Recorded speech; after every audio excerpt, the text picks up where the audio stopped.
কেমন আছো বন্ধুরা? আজকে এই প্রথম ঢুকলাম। আমার সত্যি খুব আমি টাইম রাখতে পারছি না। জানি না কতদিন চালাতে পারবো। শরীরের অবস্থা খুব খারাপ হয়ে যাচ্ছে দিন, দিন। যাই হোক যতদিন পারি, যতদিন শরীরটা চলে, বলে বা আমি চলছি এখনো চল তুই, আমিও ততদিন চলবো ঘোড়ার গাড়ির মতো। হুম, আচ্ছা আজ আজকে বুধবার, আজকে দিয়ার ডায়েরি পড়বার দিন। আজকে আমি চতুর্থ অধ্যায় পড়ব, চতুর্থ পর্ব পড়ব দিয়ার ডায়েরি থেকে। ফোর্থ পার্ট, অর্ধেকটা পড়ব, কারণ পুরোটা পড়ার মতো জায়গা হবে না। দিয়া নিজের সৃষ্টির দিকে মাঝে মাঝে অবাক হয়ে তাকিয়ে থাকতো। তার গর্ব হতো, এই সুন্দর মেয়ে দুটো তারই। নিজের সমস্ত স্বপ্ন উজাড় করে এই মেয়ে দুটোকে সে তৈরি করেছে। তাদের স্কুলে যাওয়া, একটু একটু করে বড় হয়ে ওঠা, রাত জেগে ওদের পড়ানো, রেজাল্ট বার হওয়ার সময় তীব্র উত্তেজনা, সব কিছু সে অন্তর দিয়ে অনুভব করেছে। বড় মেয়ে স্কুলের গণ্ডি পেরিয়ে কলেজে যাবে, গোখেল স্কুলে আর্টস বিভাগে প্রথম হয়েছে, ভর্তি হলো লেডি ব্রেবন কলেজে অর্থনীতিতে অনার্স নিয়ে, তার সাথে স্ট্যাটিস্টিক্স আর ম্যাথমেটিক্স নিয়ে। বিএ পরীক্ষার রেজাল্ট বার হলো, মেয়ে তার ইউনিভার্সিটিতে থার্ড হয়েছে আর নিজের কলেজে প্রথম। কলেজ থেকেই 2,500 টাকার পুরস্কার আর অনেক বই উপহার স্বরূপ পেয়েছিল। সন্তানের এই প্রত্যেকটা জয়ের সোপান মনে হচ্ছিল দিয়ার নিজের সোপান।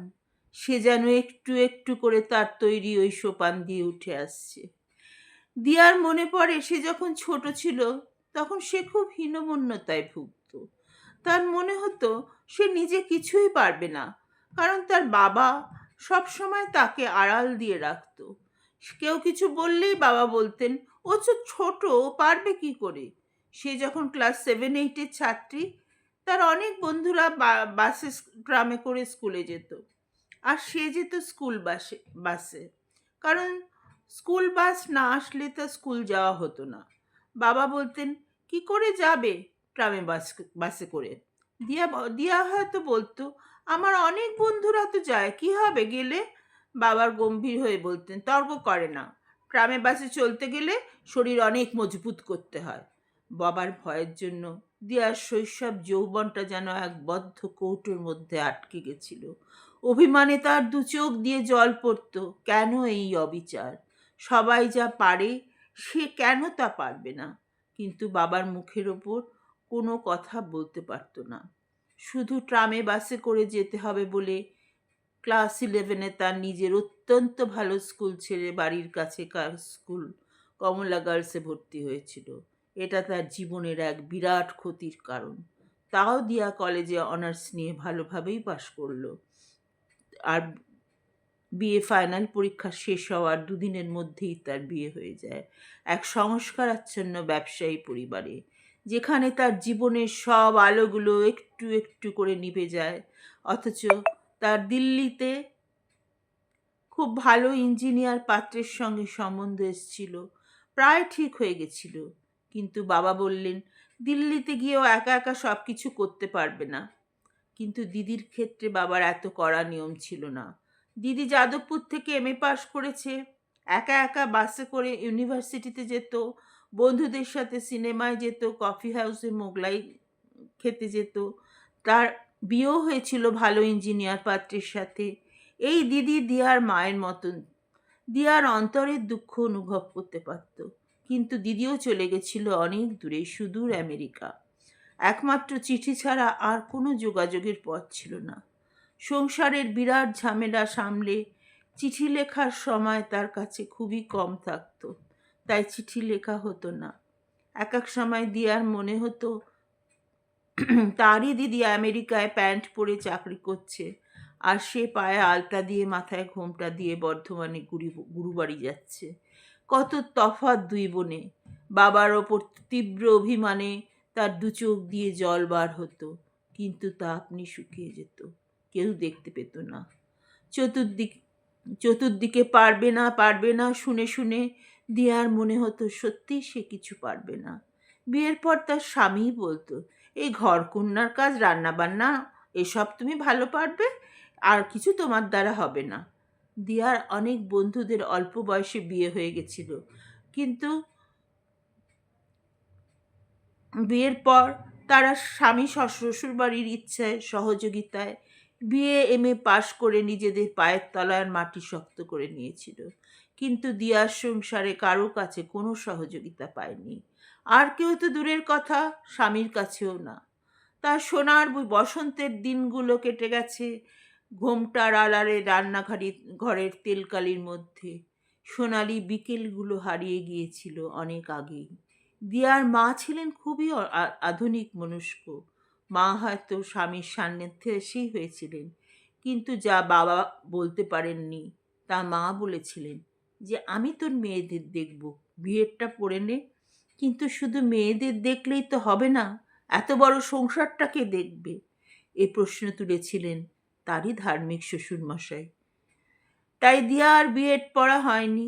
নিজের মেয়ে মেয়ে গান গাইতে যেত, সেখানে তার খুব উৎসাহ ছিল, কিন্তু পুত্রবধূর বেলা কোনো রকম উদারতা দেখাতে পারেননি। যে বাবা শৈশব যৌবনে তার অন্যতম আদর্শবান পুরুষ ছিলেন, বড় হওয়ার সাথে সাথে মনে হয়েছিল যে বাবার সব আধুনিকতা বই লেখার মধ্যেই সীমাবদ্ধ। নিজের মেয়ের বেলায় তিনি কোনো আধুনিকতা দেখাতে পারেননি। সাহায্য করেছেন যথেষ্ট সব দিক দিয়ে, কিন্তু একথা বলতে পারেননি সংসার ছেড়ে বেরিয়ে আয়। দিয়ার মেয়েদের জীবনে তাদের দাদাভাই দিদানের বিরাট অবদান। যেদিন বুঝতে পেরেছিলেন বাবা যে মেয়ের কোনো অর্থনৈতিক স্বাধীনতা নেই, সেদিন থেকে নিয়মিত সবার অলক্ষ্যে তাকে হাত খরচ দিয়ে যেতেন নীরবে এসে। শুধু একবারই দিয়ার মা রাগে ফেটে পড়েছিলেন, যেদিন মেয়ের টিভির রিপোর্ট হাতে পেলেন। শ্বশুরের সামনে দাঁড়িয়ে বলেছিলেন, যে বাড়িতে এতগুলো লোক কেউ দেখেননি মেয়েটা কি খায়, আমার এক ফোঁটা মেয়ে সবার মুখে মুখে সব কিছু যোগান দিয়ে যাচ্ছে, আর সে কি খাচ্ছে না খাচ্ছে সেদিকে কারুর খেয়াল নেই। এই আপনারা ধার্মিক? বলতে পারেন আমাকে, আপনাদের মতন বাড়িতে এই রোগ হয় কি করে? দিয়ার শ্বশুর কোনো উত্তর দিতে পারেননি। বাবা মা দুজনে মিলে জিনিসপত্র সব গুছিয়ে নিয়ে দিয়া আর দিয়ার দুই মেয়েকে নিয়ে চলে এসেছিলেন। আসার সময় বলে এসেছিলেন, যতদিন না সম্পূর্ণ সুস্থ হয় ততদিন মেয়ে পাঠাবে না। এইভাবে বদ্ধকূপের মধ্যে চনমনে দিয়ার দিনগুলো কাটছিল। সেও ভালো গান করতে পারত, ভালো লিখতে পারত, রাত জেগে হলেও পড়াশোনা করত, ডায়েরি লিখত। তা দিয়ার শ্বশুরবাড়ির লোক কোনোদিন জানতে পারেনি, জানবার চেষ্টাও করেনি।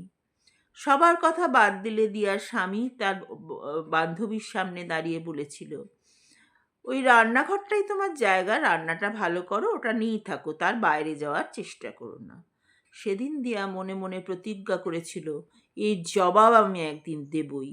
এখন হয়তো তার স্বামী তাকে বোঝে, কিন্তু এখন দিয়ার ব্যবহারটা খুব কঠোর হয়ে গেছে। চেষ্টা করেও পারে না সহজ হতে, শুধু কর্তব্য করে যায়। ভালোবাসা তার মন থেকে অনেক দিন আগে শুকিয়ে মরুভূমি হয়ে গেছে, আর সেখানে জল নেই। আবার পরের বুধবার।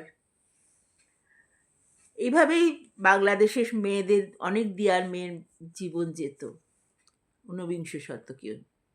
কিন্তু তারাও শিক্ষিত ছিল। কোনো বাড়ি ছিল উদার, যেখানে মেয়েরা চাকরি করতে পারতো, পড়াশোনা করতে পারতো, নিজের পায়ের তলায় মাটি। তার স্বামী শ্বশুর নিজেরা, শাশুড়ি বাধা দিলেও স্বামী শ্বশুরের উদ্যোগে তারা পড়াশোনা চালিয়ে যেতে পারত। কিন্তু দিয়ার শ্বশুরবাড়ির মতো শ্বশুরবাড়ি হয়তো বেশিরভাগই ছিল, সংখ্যাটাই হয়তো বেশি ছিল। বেশি ছিলই বা বলবো কেন, দিয়া ছাড়া বোধহয় দিয়ার সব বন্ধুরাই চাকরি করে। রাখছি আজকে। কাল আমার একটা বড় টেস্ট আছে, 1 ঘন্টা 42 মিনিট ধরে একটা মেশিনের ভেতর আমায় থাকতে হবে। জানি না তারপর আর বেঁচে বেরোবো কিনা। অবশ্য আমার যা শক্ত প্রাণ, ঠিকই বেরিয়ে আসবো। রাখছি। আজকের মতো। কেমন আছো বন্ধুরা? আজকে এই প্রথম ঢুকলাম। আমার সত্যি খুব আমি টাইম রাখতে পারছি না। জানি না কতদিন চালাতে পারবো। শরীরের অবস্থা খুব খারাপ হয়ে যাচ্ছে দিন, দিন। যাই হোক যতদিন পারি, যতদিন শরীরটা চলে, বলে বা আমি চলছি এখনো চল তুই, আমিও ততদিন চলবো ঘোড়ার গাড়ির মতো। হুম, আচ্ছা, আজ আজকে বুধবার, আজকে দিয়ার ডায়েরি পড়বার দিন। আজকে আমি চতুর্থ অধ্যায় পড়ব, চতুর্থ পর্ব পড়ব দিয়ার ডায়েরি থেকে। ফোর্থ পার্ট, অর্ধেকটা পড়ব, কারণ পুরোটা পড়ার মতো জায়গা হবে না।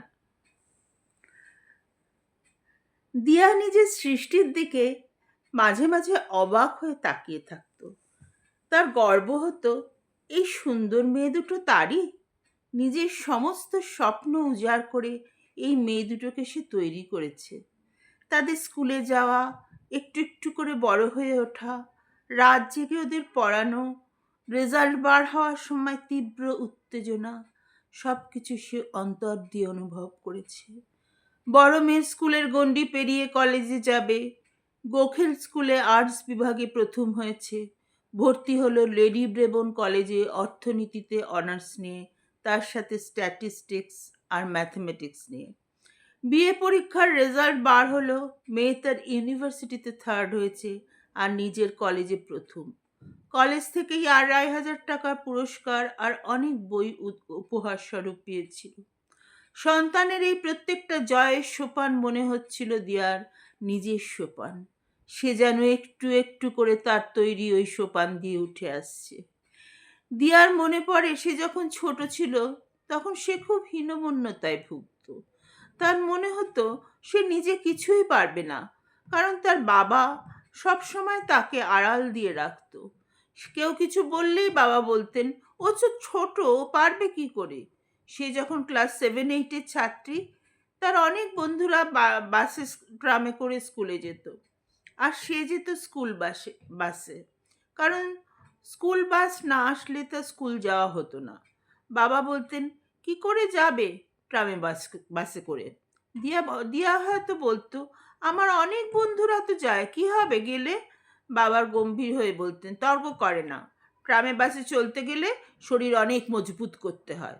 বাবার ভয়ের জন্য দিয়ার শৈশব যৌবনটা যেন এক বদ্ধ কৌটোর মধ্যে আটকে গেছিল। অভিমানে তার দু চোখ দিয়ে জল পড়ত। কেন এই অবিচার? সবাই যা পারে সে কেন তা পারবে না? কিন্তু বাবার মুখের ওপর কোনো কথা বলতে পারতো না। শুধু ট্রামে বাসে করে যেতে হবে বলে ক্লাস 11-এ তার নিজের অত্যন্ত ভালো স্কুল ছেড়ে বাড়ির কাছে স্কুল কমলা গার্লসে ভর্তি হয়েছিল। এটা তার জীবনের এক বিরাট ক্ষতির কারণ। তাও দিয়া কলেজে অনার্স নিয়ে ভালোভাবেই পাশ করলো। আর বিএ ফাইনাল পরীক্ষা শেষ হওয়ার দুদিনের মধ্যেই তার বিয়ে হয়ে যায় এক সংস্কারাচ্ছন্ন ব্যবসায়ী পরিবারে, যেখানে তার জীবনের সব আলোগুলো একটু একটু করে নিভে যায়। অথচ তার দিল্লিতে খুব ভালো ইঞ্জিনিয়ার পাত্রের সঙ্গে সম্বন্ধ এসেছিল, প্রায় ঠিক হয়ে গেছিল। কিন্তু বাবা বললেন, দিল্লিতে গিয়েও একা একা সব কিছু করতে পারবে না। কিন্তু দিদির ক্ষেত্রে বাবার এত কড়া নিয়ম ছিল না। দিদি যাদবপুর থেকে এমএ পাশ করেছে, একা একা বাসে করে ইউনিভার্সিটিতে যেত, বন্ধুদের সাথে সিনেমায় যেত, কফি হাউসে মোগলাই খেতে যেত। তার বিয়েও হয়েছিল ভালো ইঞ্জিনিয়ার পাত্রের সাথে। এই দিদি দিয়ার মায়ের মতন। দিয়ার অন্তরের দুঃখ অনুভব করতে পারত। কিন্তু দিদিও চলে গেছিল অনেক দূরে, সুদূর আমেরিকা। একমাত্র চিঠি ছাড়া আর কোনো যোগাযোগের পথ ছিল না।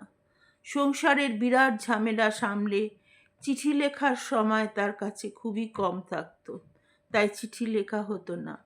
এক এক সময় দিয়ার মনে হতো তারই দিদি আমেরিকায় প্যান্ট পরে চাকরি করছে, আর সে পায়ে আলতা দিয়ে মাথায় ঘোমটা দিয়ে বর্ধমানে গুরুবাড়ি যাচ্ছে। কত তফাৎ দুই বোনে! বাবার ওপর তীব্র অভিমানে তার দু চোখ দিয়ে জল বার হতো, কিন্তু তা আপনি শুকিয়ে যেত, কেউ দেখতে পেত না। চতুর্দিক চতুর্দিকে পারবে না পারবে না শুনে শুনে দিয়ার মনে হতো সত্যি সে কিছু পারবে না। বিয়ের পর তার স্বামীই বলতো, এই ঘরকন্নার কাজ, রান্না বান্না, এসব তুমি ভালো পারবে, আর কিছু তোমার দ্বারা হবে না। দিয়ার অনেক বন্ধুদের অল্প বয়সে বিয়ে হয়ে গেছিল, কিন্তু বিয়ের পর তারা স্বামী শ্বশুরবাড়ির ইচ্ছায় সহযোগিতায় BA MA পাশ করে নিজেদের পায়ের তলার মাটি শক্ত করে নিয়েছিল, কিন্তু দিয়ার সংসারে কারো কাছে কোনো সহযোগিতা পায়নি। আর কেউ তো দূরের কথা, স্বামীর কাছেও না। তার সোনার বসন্তের দিনগুলো কেটে গেছে ঘোমটার আড়ালে ঘরের তেলকালির মধ্যে।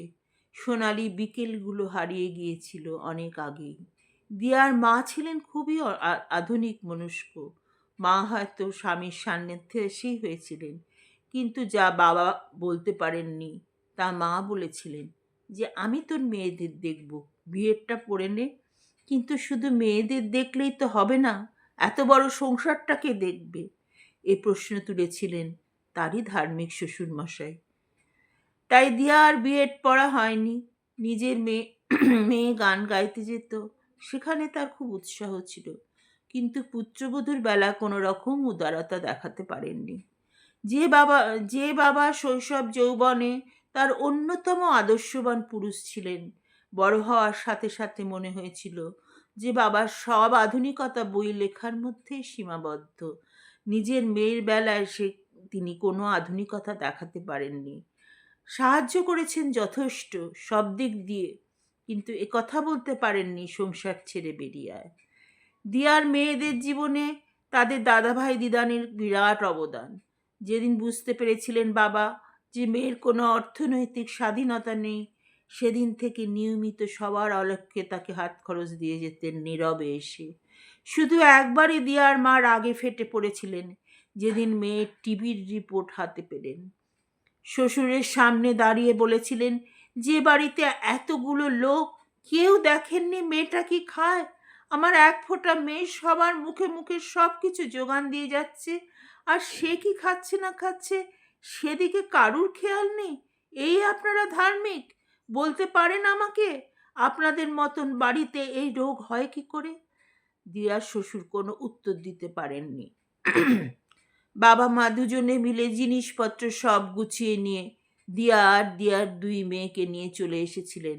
আসার সময় বলে এসেছিলেন, যতদিন না সম্পূর্ণ সুস্থ হয় ততদিন মেয়ে পাঠাবে না। এইভাবে বদ্ধকূপের মধ্যে চনমনে দিয়ার দিনগুলো কাটছিল। সেও ভালো গান করতে পারত, ভালো লিখতে পারত, রাত জেগে হলেও পড়াশোনা করত, ডায়েরি লিখত। তা দিয়ার শ্বশুরবাড়ির লোক কোনোদিন জানতে পারেনি, জানবার চেষ্টাও করেনি। সবার কথা বাদ দিলে দিয়ার স্বামী তার বান্ধবীর সামনে দাঁড়িয়ে বলেছিল, ওই রান্নাঘরটাই তোমার জায়গা, রান্নাটা ভালো করো, ওটা নিয়েই থাকো, তার বাইরে যাওয়ার চেষ্টা করো না।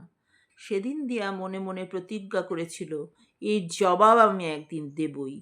এখন হয়তো তার স্বামী তাকে বোঝে, কিন্তু এখন দিয়ার ব্যবহারটা খুব কঠোর হয়ে গেছে। চেষ্টা করেও পারে না সহজ হতে, শুধু কর্তব্য করে যায়। ভালোবাসা তার মন থেকে অনেক দিন আগে শুকিয়ে মরুভূমি হয়ে গেছে, আর সেখানে জল নেই। আবার পরের বুধবার। এইভাবেই বাংলাদেশের মেয়েদের, অনেক দিয়ার মেয়ের জীবন যেত ঊনবিংশ শতকে, কিন্তু তারাও শিক্ষিত ছিল। কোনো বাড়ি ছিল উদার, যেখানে মেয়েরা চাকরি করতে পারতো, পড়াশোনা করতে পারতো, নিজের পায়ের তলায় মাটি, তার স্বামী শ্বশুর নিজেরা, শাশুড়ি বাধা দিলেও স্বামী শ্বশুরের উদ্যোগে তারা পড়াশোনা চালিয়ে যেতে পারত। কিন্তু দিয়ার শ্বশুরবাড়ির মতো শ্বশুরবাড়ি হয়তো বেশিরভাগই ছিল, সংখ্যাটাই হয়তো বেশি ছিলই বা বলবো কেন, দিয়া ছাড়া বোধহয় দিয়ার সব বন্ধুরাই চাকরি করে। রাখছি আজকে। কাল আমার একটা বড় টেস্ট আছে, 1 ঘন্টা 42 মিনিট ধরে একটা মেশিনের ভেতর আমায় থাকতে হবে। জানি না তারপর আর বেঁচে বেরোবো কিনা। অবশ্য আমার যা শক্ত প্রাণ, ঠিকই বেরিয়ে আসবো। রাখছি আজকের মতো।